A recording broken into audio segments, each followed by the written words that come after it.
Bonjour et bienvenue dans cette nouvelle vidéo, intitulée L'Islam pour les nuls. Cette vidéo a pour objectif de donner une brève définition de l'islam et sera suivie d'une liste de vidéos répondant aux sujets d'actualité autour de l'islam ou répondant aux différentes critiques ou attaques visant l'islam. Commençons par donner une vision sur le contexte de la société pré-islamique dans la péninsule arabique. C'étaient des gens qui adoraient les idoles, hormis quelques tribus juives et chrétiennes. Les différentes tribus s'entretuent entre eux en permanence. L'esclavagisme causé par les guerres était répandu. Une société scindée entre nobles et pauvres qui sont persécutés. Les papas qui enterrent les nouveau-nés filles par honte. Et la liste est très longue. Mohammed sallallahu alayhi wa sallam est issu de la noblesse kourachite, de Banu Hashim, et les descendants d'Ismaël, fils d'Ibrahim, Abraham. Il est né en 570 de notre ère, orphelin de père, avant sa naissance, et perdu sa mère à l'âge de 6 ans. Il est élevé par son grand-père, Abdul Muttalib. Il commençait sa vie en tant que berger, puis vers l'âge de 18 ans, il devint négociant au compte de Khadija, qui devint sa femme. Il ne s'est jamais prosterné à une idole, et il était nommé, par les Kourachites, le véridique digne de confiance. Il commença à méditer à l'âge de 40 ans, et s'isola dans la grotte Hira, à 4 km de la Mecque. C'est là où il receva la révélation divine à travers l'ange Gabriel. Le premier mot du Coran révélé à Mohammed sallallahu alayhi wa sallam était Iqra, lis. Je ferai une vidéo spéciale concernant l'islam et la science et l'importance du savoir. Nous pouvons résumer le message du prophète sallallahu alayhi wa sallam en 2 phrases. La première, adorez votre créateur et ne lui associez rien.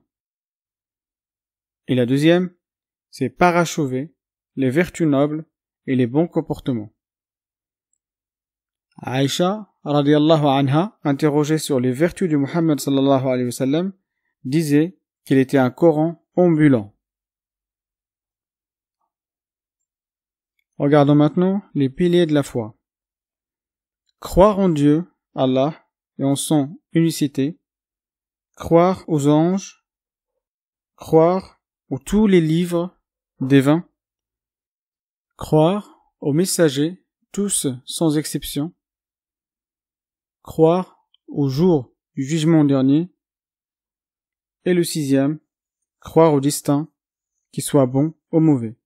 Ce dernier est issu de la Sunna et n'est pas présent dans le Coran.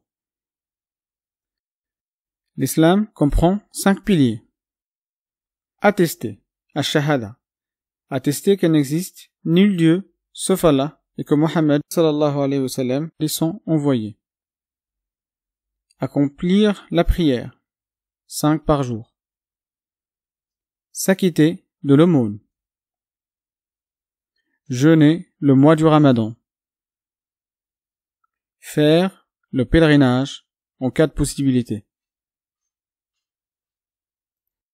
Le Coran est révélé au messager sallallahu alayhi wa sallam durant 23 ans. Les versets descendaient selon les événements et les circonstances. Le Coran est protégé par Allah. Il dit: nous avons fait descendre ce Coran, nous en sommes le gardien et nous le tenons à l'abri de toute altération. Le Coran est le dernier livre divin. Le Coran est la première source de la jurisprudence musulmane suivie de la Sunna.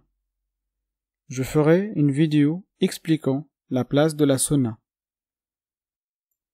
Les 7 péchés capitaux.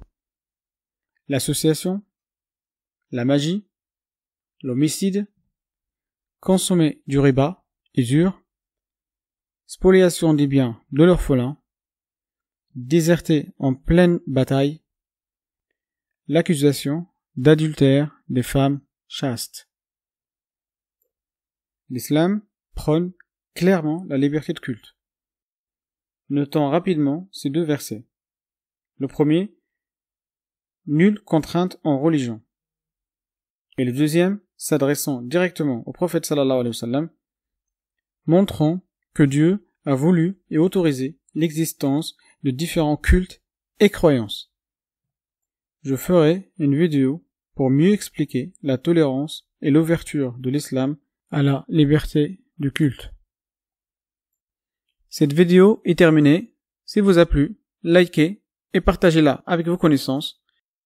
Je vous invite également à vous abonner et à laisser des commentaires constructifs.